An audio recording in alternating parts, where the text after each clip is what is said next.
Hi, I'm Angela Clarke and I wrote Follow Me, and you can now get Watch Me, which is the next in the social media murder series. And today I'm going to talk to you about how to write a book. Lots of people say that they have a book inside of them, but a lot of people don't know where to start. Now, first of all, you need an idea. You can get ideas from anywhere. Lots of people are inspired by real life events that have happened to them or people that they know. Or you can look outside for things. For example, I collect newspaper clippings of interesting stories that I've seen. Once you have your idea, you need to work out whether or not it is a story. Now, what you're looking for to work out if it's a story is a protagonist, which is a hero, an antagonist, so somebody who is against or something that is stopping your hero from getting what they want, a central conflict, something that they are driven to do, and tension, which keeps pace up within a book. I also work with a literary consultancy as a manuscript reader, and I see a lot of writers who write beautiful words with wonderful description and really interesting characters when nothing actually happens.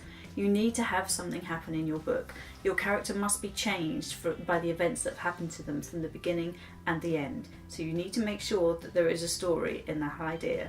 An easy way to think about a story is in 3 parts. Part 1 is your setup, which will include your inciting incident, something that kicks off the action for the rest of the story. For example, a body is found. Part 2 is the confrontation. This is where your hero faces obstacles, overcomes them, and ultimately has the big final climactic confrontation with their antagonist. And the third part is the resolution.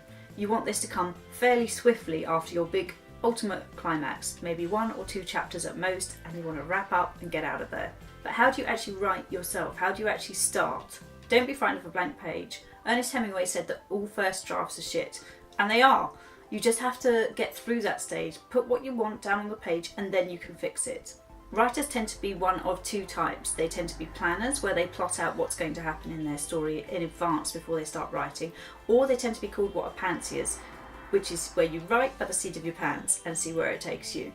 Either option is absolutely fine, but for both I would suggest continuing going forwards. Don't look back, don't be tempted to edit, don't be tempted to just spell check what you've done so far.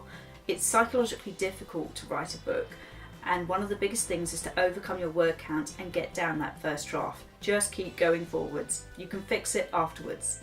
If you're finding it difficult to keep going, then set yourself a target, whether it's a daily amount of time or a daily word count. I would suggest, if possible, setting aside time first thing in the morning where you do your writing. It can be a small amount, 20 minutes, 700 words. If you're more experienced, maybe aim for 1,000 or 2,000 words per day. There are definitely tricky bits when writing a book. Often they come around the 45,000 word mark. People feel that they've lost faith in their book, they think it's boring, they think it's not going anywhere, and they often stop at this point. Don't stop.